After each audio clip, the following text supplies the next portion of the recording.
Dear students and viewers, you are watching my YouTube channel TimeWBCS, a platform of competition examination.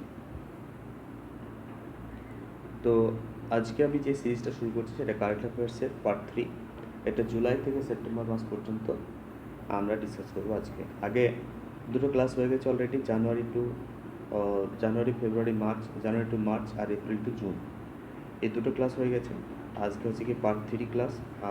তো এখানে আমরা basically July থেকে September পর্যন্ত 2022-এর current অ্যাফেয়ার্সগুলো একবার revision class করছি। তো যারা এই কমপ্লিট পিডিএফটা নিতে চান তারা ফোন করবে, কন্ট্যাক্ট করবে এবং আমার এই চ্যানেলটাকে সাবস্ক্রাইব করো, লাইক অ্যান্ড শেয়ার করো, কমেন্ট করো ভালো লাগলে। তো ওয়ার্ল্ড যেটা পড়বো আজকে জুলাই মাসে, এখানে আমরা মেন ইম্পর্টেন্ট জিনিসগুলো যেগুলো আছে 2022-এ ঘটে গেছে এবং যেগুলো জেনারেল স্টাডিজ বা জিকে রিলেটেড সেগুলো পড়বো, যাতে আগামী দিনে মিসলিনিয়াস অফ পিএসসি ক্লার্কশিপের এক্সামিনেশন আমরা সেগুলো কমন পাই। World economic forum gender gap report 2022, এটা world economic forum gender gap report. তো 2022-এ র্যাঙ্ক ছিল 135। তো রিসেন্ট 2023-এ যে র্যাঙ্কটা হয়েছে ইন্ডিয়ার র্যাঙ্ক হচ্ছে 127, ঠিক আছে। তো world economic forum gender gap report 2022-2023 হিসাবে যদি দেখি তাহলে 127, আর 2022 ছিল 135। তো আমরা 2022-এরটা পড়বো না, 2023-এরটা পড়বো। 2023-এ 127। তো এটা জেন্ডার গ্যাপ রিপোর্টটা ওয়ার্ল্ড ইকোনমিক ফোরাম এটা রিলিজ করে। আর এরগুলো কতগুলো ডাইমেনশন আছে, 4টে ডাইমেনশন আছে। এক হচ্ছে economic participation and opportunity, educational attainment, health and সার্ভাইভালস and political empowerment. এই 4টি ডাইমেনশন উপরে বেস করে কিন্তু এই রিপোর্টটা প্রিপেয়ার করা হয়। তো আমাদের নেইবারিং কান্ট্রি যেগুলো আছে সেগুলো আমরা দেখে নেব এক নজরে, কার কতটা র্যাঙ্ক আছে। বাংলাদেশ 71, শ্রীলঙ্কা 110 থাকে, রাজস্থান 145 এবং আফগানিস্তান 146। এটা 2022-এর নিরিখে দেখব। সুতরাং আমরা দেখব যে নেইবারিং কান্ট্রিগুলোর মধ্যে একমাত্র বাংলাদেশ এবং শ্রীলঙ্কা থেকে অনেকটাই পিছিয়ে থাকে গ্লোবাল জেন্ডার গ্যাপ রিপোর্টে। এটা হয়ে গেল। ইন্ডিয়ান ইনোভেশন ইন্ডেক্স, এটা নীতি আয়োগ যে আমাদের থিঙ্ক ট্যাঙ্ক বডি আছে সেই নীতি আয়োগটা রিলিজ করে। এটা নীতি আয়োগ 1 জানুয়ারি 2015 সালে এস্টাবলিশড হয়েছিল। এর ভাইস চেয়ারম্যান হচ্ছে গিয়ে সুমন রে অ্যান্ড চিফ এক্সিকিউটিভ অফিসার হচ্ছে গিয়ে সুব্রমণিয়াম আয়ার। নেক্সট পড়ব, চলে আসবো ব্যাংক বোর্ড ব্যুরো এস্টাবলিশ হয়েছিল 2016 সালে। অ্যান্ড আর একটা পড়বো কি কে কোথাকার প্রেসিডেন্ট ছিল সেগুলো আমরা পড়বো না। ইয়ার লাতিফ যেমন প্রাইম মিনিস্টার অফ ইসরায়েল, ঠিক আছে। তা হচ্ছে গিয়ে ফার্দিনান্দ মার্কাস হচ্ছে 17th প্রেসিডেন্টস অফ ফিলিপাইন্স। এগুলো আমরা হয়ে গেছে, এগুলো পরীক্ষাটা আসবে না। শ্রীলঙ্কার প্রেসিডেন্ট অ্যান্ড প্রাইম মিনিস্টার, শ্রীলঙ্কার প্রেসিডেন্ট 9th প্রেসিডেন্ট হচ্ছে গিয়ে Ranil Wickremesinghe and 15th prime minister হচ্ছে গিয়ে Dinesh Gunawardena. Ramagundam floating solar power project, এটা কোন স্টেটে আছে? তেলেঙ্গানাতে আছে এবং এটা হচ্ছে লার্জেস্ট। এটা প্রায় 100 মেগাওয়াট কারেন্ট এরা সাপ্লাই করে। নেক্সট পড়বো বারাণসী হচ্ছে গিয়ে উত্তরপ্রদেশে এটা অবস্থিত। Varanasi cultural and tourism capital of Shanghai cooperation organization 2022 সালে সাংহাই কোঅপারেশন অর্গানাইজেশন এটা কালচারাল অ্যান্ড ক্যাপিটাল ট্যুরিজম হিসাবে ডিক্লেয়ার করেছিল। নেক্সট আমরা পড়ব ফ্ল্যাগ কোড অফ ইন্ডিয়া। আমরা দেখব যে ভারতবর্ষে যে যে হর ঘর তিরঙ্গা যে ক্যাম্পেইন হয়েছিল, যেটা 75তম ইন্ডিপেন্ডেন্স ডেকে টার্গেট করে যে সেলিব্রেশনকে, সেটা হচ্ছে গিয়ে হর ঘর তিরঙ্গা, মানে প্রত্যেকটা ঘরে ঘরে তিরঙ্গা মানে জাতীয় পতাকা তুলতে পারে। সেই হিসাবে একটা অ্যামেন্ডমেন্ট হয়েছিল। তো সেটা ফ্ল্যাগ কোড অফ ইন্ডিয়াকে একটু অ্যামেন্ডমেন্ট করেছিল, যেটা হচ্ছে গিয়ে 2002 সালে ফ্ল্যাগ অফ ইন্ডিয়া রিলিজ হয়েছিল। 2002 সালে ফ্ল্যাগ অফ ইন্ডিয়া, সেই ফ্ল্যাগ অফ ইন্ডিয়াকে একটু করে এটাকে দেওয়া হয়েছিল যে প্রত্যেক ঘরে ঘর কিন্তু তিরঙ্গা জাতীয় পতাকা উত্তোলন করতে পারবে। তো আমরা দেখে নেবো জাতীয় পতাকার যে রেশিও থাকে লেন্থ অ্যান্ড ব্রেথ, সেটা 19 সেন্টিমিটার লেন্থ থাকে আর ব্রেথ থেকে 60 সেন্টিমিটার। তাহলে এই রেশিও থাকে 3:2। কোয়েশ্চেন কিন্তু জিকেতে আসতে পারে ইন্ডিয়ান ন্যাশনাল ফ্ল্যাগের যে লেন্থ অ্যান্ড ব্রেথ রেশিও কত, 3:2। এবং ইন্ডিয়ান ন্যাশনাল ফ্ল্যাগের মাঝখানে যে একটা চাকা থাকে, যে চক্র থাকে, সেই চক্রটা কি রিপ্রেজেন্ট করে, ইকুয়ালিটি। কারণ এই যে 24টি স্পোক থাকে, এই 24টি স্পোক এক একটা ইকুয়ালিটিকে ইন্ডিকেট করে। ঠিক আছে। Right to health bill, Rajasthan প্রথম স্টেট ভারতবর্ষে যেটা right to health bill pass করেছিল। Earn with learn programme Tripura launch করেছিল।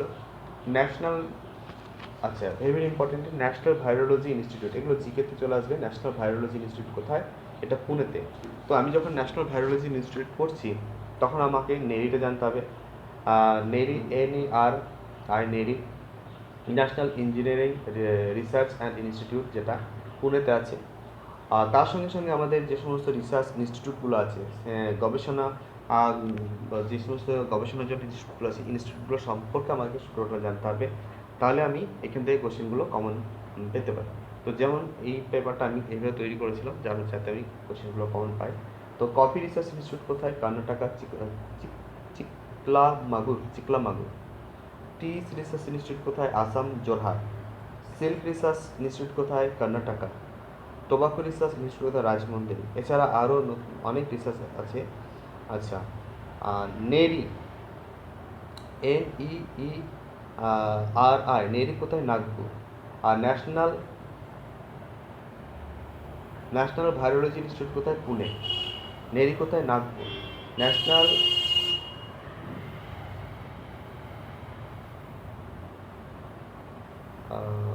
তো নেরি হলো তো নাগপুর, এর ফুল ফর্মটা আমার ঠিক মনে আসছে না, পরে আমি কিন্তু বলবো।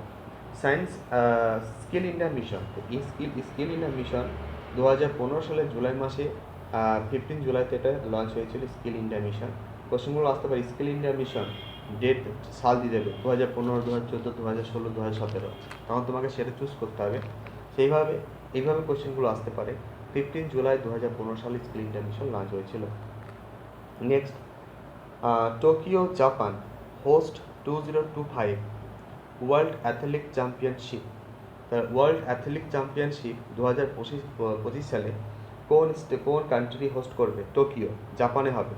আর 2024 সালে হবে কোথায়, গ্লাসগো, স্কটল্যান্ডের যে গ্লাসগো, সেই গ্লাসগোতে 2024 সালে ওয়ার্ল্ড অ্যাথলেটিক চ্যাম্পিয়নশিপ হবে। 2023 সালে হয়ে গেছে বুদাপেস্ট, 2023 সালে কিন্তু বুদাপেস্ট হয়ে গেছে ওয়ার্ল্ড অ্যাথলেটিক চ্যাম্পিয়নশিপ। তাহলে 2023 সালে বুদাপেস্ট হয়েছে ওয়ার্ল্ড অ্যাথলেটিক চ্যাম্পিয়নশিপ।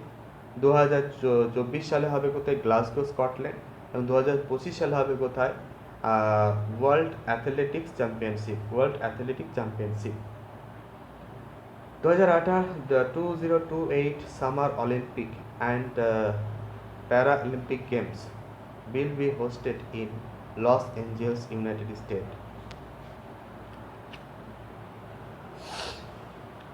তাহলে প্যারা অলিম্পিক গেম 2008 সালে কোথায় হবে, লস অ্যাঞ্জেলস হবে, ইউনাইটেড স্টেটে। আর 2024 সালে কোথায় হবে, প্যারিস, ফ্রান্সের প্যারিসে হবে। ICC women ODI world cup 2025 সালে কোথায় হবে, ইন্ডিয়াতে হবে। ICC women ODI world cup 2025 সালে কোথায় হবে, ইন্ডিয়াতে হবে। কমনওয়েলথ গেম 2026 কোথায় হবে, ভিক্টোরিয়া। যদিও এটা হবে না, ভিক্টোরিয়া হোস্ট করতে পারবে না, এটা বলেছে। আগের দিনকে এই কোয়েশ্চেনটা আলোচনা করেছি। তবে ইন্ডিয়া কিন্তু 41st যে কমনওয়েলথ গেমস যে একটা সামিট হয়ে গেছিলো, সেখানে কিন্তু ইন্ডিয়া একটু আভাস দিয়েছিল যে কমনওয়েলথ গেমটা কিন্তু ইন্ডিয়াতে 2026 সালে হওয়ার একটা আছে। তো যাই হোক, সেটা নিয়ে এখনও কিন্তু কোনো নিউজ আমাদের কাছে এখনও আসেনি, আসলে পরে সেটা পরিষ্কার হয়ে যাবে। এশিয়া কাপ 2022, তো এশিয়া কাপ 2022টা পড়বো না আমরা, কারণ যেহেতু 2022টা স্পোর্টস অ্যান্ড গেমস থেকে এশিয়া কাপটা পড়বো না। নেক্সট যে ইয়ারগুলো থাকবে সেগুলো 2023 সালে দেখবো। 2023 সালে এশিয়া কাপ ফাইনাল ম্যাচ কাদের মধ্যে হয়েছে, 2023 সালে এশিয়া কাপ ফাইনাল ম্যাচ কাদের মধ্যে হয়েছে, ইন্ডিয়া অ্যান্ড শ্রীলঙ্কা, ইন্ডিয়া জিতেছে। ঠিক আছে, ইন্ডিয়া অ্যান্ড শ্রীলঙ্কা, ইন্ডিয়া জিতেছে। ওয়ার্ল্ড অ্যাথলেটিক চ্যাম্পিয়নশিপ, আচ্ছা এটা তো বললাম যে ওয়ার্ল্ড অ্যাথলেটিক চ্যাম্পিয়নশিপ, সেটা হচ্ছে 23 হচ্ছে বুদাপেস্ট, 2024 হবে গ্লাসগো, আর 2025 হবে টোকিও, জাপান। নেক্সট চলে আসবো ডেট অ্যান্ড ডেজ থেকে। ডেট অ্যান্ড ডেজ থেকে ওয়ার্ল্ড পপুলেশন ডেটা ইম্পর্টেন্ট আছে।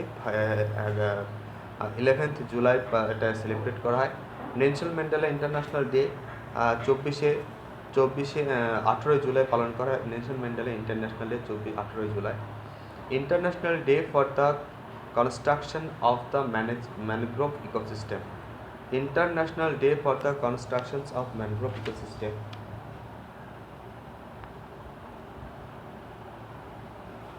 International day for the construction of mangrove ecosystem 26 July পালন করা হয়। ইন্টারন্যাশনাল টাইগার ডে 29 জুলাই পালন করা হয়। ওয়ার্ল্ড নেচার কনস্ট্রাকশন ডে সেটা হচ্ছে 28 জুলাই হয়। World day against the trafficking অর্থাৎ যে কিডন্যাপিং, ট্রাফিকিং এগুলো 23 জুলাই হয়। নেক্সট আমরা কিছু ইম্পর্টেন্ট জিনিস দেখব, ইনস্টিটিউট এবং হেড দেখব। সেবির যে চেয়ারম্যান আছেন সে মাধুরী পুরীপিচ। নেক্সট এয়ারফোর্সের চিফ আছেন কে Vivek Ram Chaudhari. Chief of the naval staff আছে admiral Hari Kumar. Head of DRDO G Satheesh Reddy and chief of the army staff কে মনোজ পান্ডে। নেক্সট একটা কোশ্চেন 2022-এর একটি ইম্পর্টেন্ট, যেটা হচ্ছে গিয়ে আমাদের যে নেইবারিং কান্ট্রি আছে নেপাল, সেই কান্ট্রি কিন্তু একমাত্র নেইবারিং কান্ট্রি যে নেপাল, যেখানে সেখানকার সংবিধানকে সংশোধন করা হয়েছে, সিটিজেনশিপ অ্যামেন্ডমেন্ট করা হয়েছে। ঠিক আছে, সিটিজেনশিপ অ্যামেন্ডমেন্ট বিল তারা পাস করেছিল নেপাল। আগস্ট মাসে চলে আসবো যে কমনওয়েলথ গেম 2022 হয়ে গেছে, সেখানে ইন্ডিয়া কতগুলো মেডেল পেয়েছিল। কমনওয়েলথ গেম 2022-এ ইন্ডিয়া মেডেল পেয়েছিল 61টা, 22টা গোল্ড, 16টা সিলভার এবং 23টা ব্রোঞ্জ। ঠিক আছে, আর মীরাবাই চানু প্রথম, যিনি 49 কিলোগ্রাম ফ্রি স্টাইলে তিনি প্রথম কিন্তু মেডেল জিতেছিলেন। তারপরে দেখো গৌস্তভ পেট্রো কোথাকার প্রেসিডেন্ট, কলম্বিয়া। তারপর হচ্ছে গিয়ে উইলিয়াম রুটো কোথাকার প্রেসিডেন্ট, কেনিয়া। এইসব কোয়েশ্চেনগুলো আর আসবে না। South Korea won record for the historic lowest fertility rate. তো সাউথ কোরিয়াতে ফার্টিলিটি রেট যেটা, সেটা সব থেকে হিস্টোরিক রেকর্ড করেছে, সব থেকে সমস্ত দেশের মধ্যে lowest. 18th anniversary of August Kranti দিন or the quit India movement 2022। তো 2022-এ 80তম August Kranti quit India movement যে ডে, সেটা কিন্তু সেলিব্রেট করা হয়েছে 2022। 14ই August partition horror remembrance day হিসেবে পালন করা হয়, এবং 14ই August partition horror remembrance day হিসেবে পালন করা হয়। 12th প্রবাসী ভারতীয় দিবস, যে ভারতীয় দিবস 12th প্রবাসী ভারতীয় দিবস কোথায় হয়েছে, ইন্দোরে সেলিব্রেট হয়েছে। প্রত্যেক 2 বছর পর পর হয়, আবার হবে 2022 হয়েছে, আবার হবে 2023-24 হবে, 2024 অর্থাৎ এবছর হবে প্রবাসী ভারতীয় দিবস। সেখানে আমরা এই যে প্রবাসী ভারতীয় দিবস 2015 সালে স্টার্ট হয়েছে, প্রত্যেক বছর 9 জানুয়ারি, প্রত্যেক 2 বছর পর পর 9th জানুয়ারিতে পালন করা হয়, কারণ এই বছর গান্ধীজি আফ্রিকা থেকে ভারতবর্ষে রিটার্ন করেছিলেন। ওয়েস্ট বেঙ্গল যে নতুন 7টা স্টেট ডিস্ট্রিক্ট অ্যানাউন্সমেন্ট হয়েছে, এবং টোটাল ডিস্ট্রিক্ট হয়ে গেছে 27 থেকে 23 থেকে 30। যেমন হচ্ছে সুন্দরবন এবং ইছামতি একটা হয়েছে, সুন্দরবন, ইছামতি, বাঁকুড়া, বিষ্ণুপুর, তারপর হচ্ছে গিয়ে জঙ্গিপুর এবং বহরমপুর। কি সুন্দরবন, ইছামতি, বাঁকুড়া, সুন্দরবন, ইছামতি, রানাঘাট, বিষ্ণুপুর, জঙ্গিপুর এবং বহরমপুর, এই 7টে স্টেট কিন্তু হয়েছে।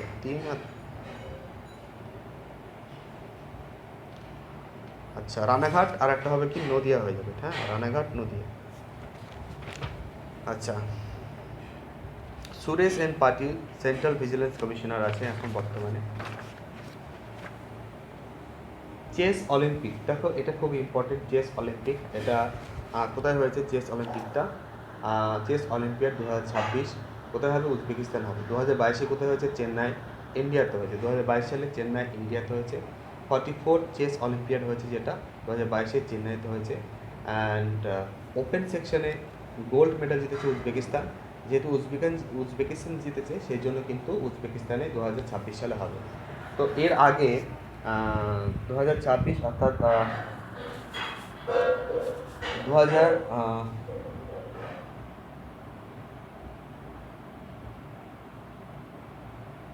2018 সালে, ঠিক আছে, 2018 সালে চেস অলিম্পিয়াড হয়েছে, যেটা প্রত্যেক 4 বছর পর পর হয় চেস অলিম্পিয়াড, যেহেতু এই সমস্ত গেমগুলো স্পোর্টস গেমগুলো 4 বছর পর পরই হয়। সেক্ষেত্রে 2018 সালে যে চেস অলিম্পিয়াড হয়েছে সেটা কিন্তু রাশিয়া আর ইন্ডিয়া কিন্তু উইন্ড হয়েছিল, ঠিক আছে, গোল্ড মেডেল পেয়েছিল। রাশিয়া আর ইন্ডিয়া কিন্তু দুজনে কিন্তু উইন্ড হয়েছিল, যার ফলে ইন্ডিয়াতে কিন্তু 2022 সালে চেস অলিম্পিয়াড হয়েছে। 44 চেস অলিম্পিয়াডটা ইন্ডিয়াতে হয়েছে, রাশিয়াতে হয়নি। এবং এবছরে যেহেতু 2022 সালে যেহেতু ওপেন সেকশনে উজবেকিস্তান জিতেছে, সেই জন্য উজবেকিস্তানে চেস অলিম্পিয়াড হবে, ঠিক আছে। নেক্সট চলে আসবো কি ওমেন সেকশনে জিতেছে ইউক্রেন, ঠিক আছে, ওমেন সেকশনে ইউক্রেন গোল্ড মেডেল পেয়েছে। এশিয়াস ওল্ডেস্ট ফুটবল টুর্নামেন্ট কোনটি? Asia's oldest football tournament, very important question. এটা হচ্ছে ডুরান্ড কাপ। 2132তম ডুরান্ড কাপ হয়ে গেছে 2022 সালে। এখানে মোহনবাগান জিতেছে, মানে মোহনবাগান সব থেকে বেশি পরিমাণে কাপ জিতেছে। গ্যালেন্টারি অ্যাওয়ার্ড, তো গ্যালেন্টারি অ্যাওয়ার্ড কিন্তু দুবার দেওয়া হয়, একটা ইন্ডিপেন্ডেন্স ডেতে দেওয়া হয়, আর একটা হচ্ছে গিয়ে রিপাবলিক ডেতে দেওয়া হয়। এই জিকেটা আমি তোমাদেরকে বলছি, সবাইকে মন দিয়ে শুনবে এই কোশ্চেনটা যদি আসে, এবং সেক্ষেত্রে যদি দুটো অপশন থাকে, তো সেক্ষেত্রে আমরা রিপাবলিক ডেটাকে ফার্স্ট প্রায়োরিটি দেবো। Date and days: Muslim women's right day 1 August, world humanitarian day 19 August, women equality day 26 August, world senior citizen day, world senior citizens day 21 August. Book and author: Indians economy from Nehru to Modi, a brief history. Indians economic forum Nehru to Modi, a brief history. Pulapre Balakrishnan এটা release করেছেন। Indian economy from Nehru to Modi, a brief history, এই বইটা কে লিখেছেন? Pulapre Balakrishnan. Free falls my experiment with living, Mallika Sarabhai. Very very important এই বই দুটো, free for my experiment with living, আর আরেকটা হচ্ছে গিয়ে বই Indians economy from Nehru to Modi. এই দুটো বই কিন্তু খুব ইম্পর্টেন্ট, পরীক্ষায় আসতেও আসতে পারে। Next Garba inscribed on UNESCO intangible culture heritage list. তো এটা হচ্ছে গিয়ে গর্বাকে যে ইনটেনজিবল কালচার যে হেরিটেজ লিস্ট আছে সেখানে লিস্ট করা হয়েছে। এবং 2021 সালে আমরা দেখবো যে দুর্গা পুজো বা দুর্গা উৎসবকে বা দুর্গা পুজোকে করা হয়েছে। Abhijit Sen died recently. He was the member of the planning commissions from 2004 to 2040. আমরা চলে আসবো সেপ্টেম্বরের কারেন্ট অ্যাফেয়ার্সে। তো আমরা এখানে কারেন্ট অ্যাফেয়ার্সগুলো বেশি না, মানে জাস্ট ইম্পর্টেন্ট কোনগুলো সেগুলো নিয়ে কিন্তু ডিসকাস করছি। 52nd দাদা সাহেব ফালকে অ্যাওয়ার্ড, 52 দাদা সাহেব ফালকে অ্যাওয়ার্ড কে পেয়েছে? আশা পারেখ পেয়েছে। তার প্রথম ফিল্ম ছিল কি? মা, 1952 সালে রিলিজ হয়, ঠিক আছে। বিমল রায় এই ডাইরেক্টর ছিলেন, বিমল রায় ছিলেন এর director. Devika Rani first winner পেয়েছিলেন দেবিকা রানী। তারপর হচ্ছে গিয়ে অমিতাভ বচ্চন 49, বিনোদ খান্না 50, রজনীকান্ত 51 অ্যান্ড আশা পারেখ 52, ওয়াহেদা রহমান 53। ওয়াহেদা রহমান গাইড ফিল্মের একটা নায়িকা ছিলেন, তো গাইড ফিল্মটা একটা বিশেষত্ব আছে, সেটা দেখতে হবে। কন বানেগা করোড়পতিতে এই গাইড ফিল্ম থেকে একটা কোয়েশ্চেন করেছিল। তোমরা সবাই কন বানেগা করোড়পতি দেখতে পারো, কেবিসি দেখতে পারো, খুব ভালো। New chief of the defence স্টাফকে Anil Chauhan, new army general attorney জেনারেলকে আর ভেঙ্কট রমানি, ঠিক আছে। আগে মুকুল রোহাতগি ছিলেন, তবে মুকুল রোহাতগিকে আবার মানে অ্যাপয়েন্টমেন্ট করাবার জন্য হয়েছিল, কিন্তু মুকুল রোহাতগি কিন্তু সেটাকে মানে রিফিউজ করে দিয়েছিলেন, যার ফলে আর ভেঙ্কট রমানিকে 2022 সালে নতুন অ্যাটর্নি জেনারেল হিসাবে অ্যাপয়েন্টমেন্ট দেওয়া হয়েছে। গ্লোবাল ইনোভেশন ইন্ডেক্স 14 ইন্ডিয়া কত র্যাঙ্ক করেছে? 40তম র্যাঙ্ক করেছে। এটা কে রিলিজ করে? World international intellectual property organization. Switzerland এই ইন্ডেক্সে টপ র্যাঙ্ক করেছে। নেক্সট চলে আসবো আমরা 2023 winner of the breakthrough prize. এই ব্রেক থ্রু প্রাইজটা কিন্তু অস্কার অফ সায়েন্স বলা হয়, ঠিক আছে, dubbed as the Oscar of the science, এবং এর উইনার হচ্ছে গিয়ে ড্যানিয়েল এ স্পেইনম্যান। তো নেক্সট চলে আসবো রামন ম্যাগসেসে অ্যাওয়ার্ড, যেটা ইনিশিয়েট হয়েছিল 1957-এ, এবং এশিয়াস নোবেল প্রাইজ বলা হয় এটাকে। ফার্স্ট হয়েছে বিনোবাভাবে। রিসেন্টলি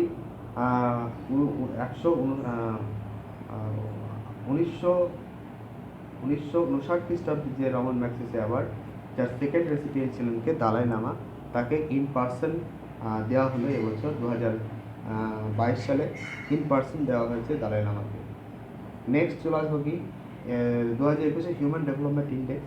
তো হিউম্যান ডেভেলপমেন্ট ইন্ডেক্স যেহেতু আমাদের চলে এসছে 132তম র্যাঙ্কে আছে 2022-এ, এবং এর ভ্যালু হচ্ছে 0.643 না কত আছে। এর কতগুলো ডাইমেনশন আছে? আচ্ছা হ্যাঁ, 2022 হিউম্যান ডেভেলপমেন্ট ইন্ডেক্সে ইন্ডিয়া র্যাঙ্ক হচ্ছে 134, এবং এর ভ্যালু আছে 0.644। আচ্ছা, এর ডাইমেনশন আছে কতগুলো? Life expectancy at birth, education attainment, mean year of schooling and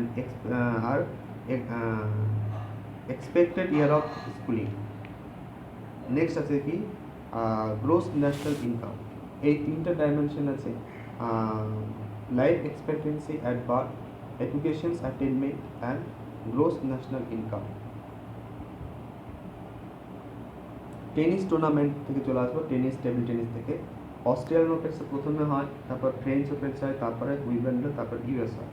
তো ওল্ডেস্ট হচ্ছে গিয়ে উইম্বলডন, এটা গ্রাস কোর্টে খেলা হয়। আর লংগেস্ট হচ্ছে গিয়ে লার্জেস্ট টাইম খেলা হয় 5 ঘন্টা 36 মিনিট, যেটা হচ্ছে গিয়ে অস্ট্রেলিয়ান ওপেন। এটা অস্ট্রেলিয়ান ওপেনসটা বলা হয় হার্ড কোর্টে খেলা হয়। অস্ট্রেলিয়ান ওপেনসটা হার্ড কোর্টে খেলা হয়, আর হচ্ছে গিয়ে ইউএসটা হার্ড কোর্টে খেলা হয়, আর ফ্রেঞ্চ ওপেনসটা ক্লে কোর্টে খেলা হয়। তাহলে ওল্ডেস্ট হচ্ছে উইম্বলডন। দিতে পারে which of the following is the oldest tennis tournament? Wimbledon, ঠিক আছে। নেক্সট চলে আসি হিন্দি দিবস। 14 সেপ্টেম্বর 1953-তে ইনিশিয়েট হয়েছিল। ভলকার তুর্ক কোথাকার human right chief of United Nations human right যে কমিশন আছে, এটা হচ্ছে গ্লোবাল বডি, এবং ভলকার তুর্ক হচ্ছে এর চেয়ারম্যান, সেক্রেটারি আছে বর্তমানে। তারপর হচ্ছে গিয়ে Giorgia Meloni, Italians first women prime minister. Next চলে আসবো first fruit Indian first forest university কোথায় তৈরি করা হয়েছে? ইন্ডিয়ান ফার্স্ট ফরেস্ট ইউনিভার্সিটি তৈরি করা হয়েছে কোথায়? তেলেঙ্গানাতে ইন্ডিয়ান ফার্স্ট ফরেস্ট ইউনিভার্সিটি তৈরি করা হয়েছে, এটা মনে রাখতে হবে। তারপরে চলে আসবো আমরা বাতুখামা ফেস্টিভ্যাল, ভেরি ইম্পর্টেন্ট। বাতুখামা ফেস্টিভ্যাল হচ্ছে কি এটা ফ্লাওয়ার ফেস্টিভ্যাল, এটা তেলেঙ্গানাতে হয়। 2 প্রধানমন্ত্রী জনধন যোজনা 18 আগস্ট 2014-তে লঞ্চ হয়েছে। প্রধানমন্ত্রী জনধন যোজনা 18 আগস্ট 2014-তে লঞ্চ হয়েছে। প্রধানমন্ত্রী জনধন যোজনা 18 আগস্ট 2014-তে লঞ্চ হয়েছে। Make in India 25 September 2014।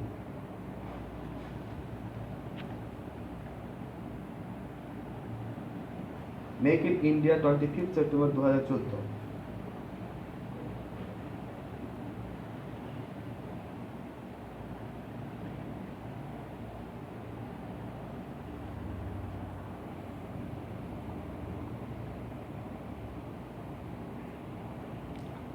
Roger Federer ছেড়ে দাও, তিনি অ্যানাউন্সমেন্ট করেছেন, রিটায়ারমেন্ট করেছেন।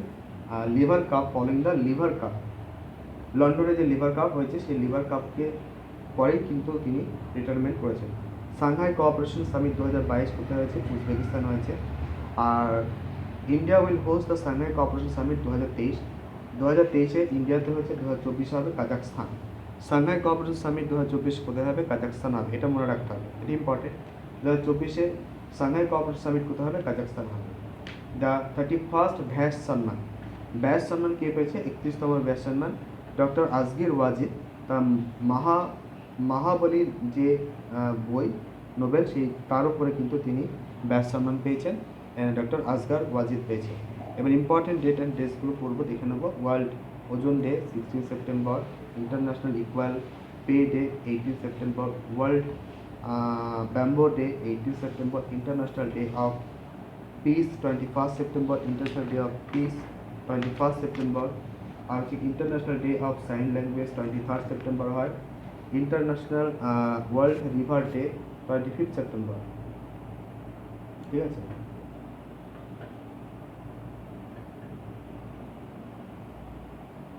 আচ্ছা, হরপ্পান কালচার থেকে একটা ইম্পর্টেন্ট হিস্টোরিক্যাল একটা নিউজ আছে, যেটা হচ্ছে কি world largest museum of Harappan cultures is coming up in Rakhigarhi in Haryana. যে মিউজিয়াম পাওয়া গেছে, এটা লার্জেস্ট মিউজিয়াম পাওয়া গেছে রাখিগিরি হরিয়ানাতে। The village of Rakhigarhi was part of the Indus valley civilisation from 2026 থেকে 1900 BC, 2600 to 2600 to 1900 BC, অর্থাৎ 2026 থেকে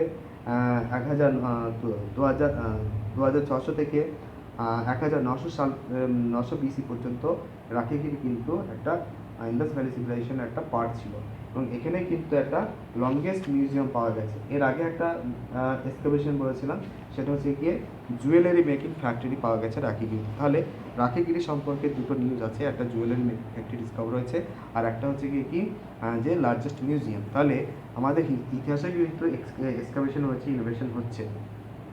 তো এইগুলো আমাদের জুলাই থেকে সেপ্টেম্বর মাস, জুলাই আগস্ট সেপ্টেম্বর মাস পর্যন্ত কারেন্ট অ্যাফেয়ার্স। এটা রিভিশন হয়ে গেল পার্ট 3। নেক্সট আমাদের যেটা হবে পার্ট 4 হবে, এবং সেখানে অক্টোবর থেকে ডিসেম্বর পর্যন্ত আমরা আলোচনা করব। Thank you for watching my channel. And এই স্টাডি ম্যাটেরিয়ালগুলো আমি আশা করি যে তোমাদের সকলের উপকার হবে, কাজে লাগবে। যারা পিডিএফ নিতে চাও তোমরা কিন্তু ফোন করবে।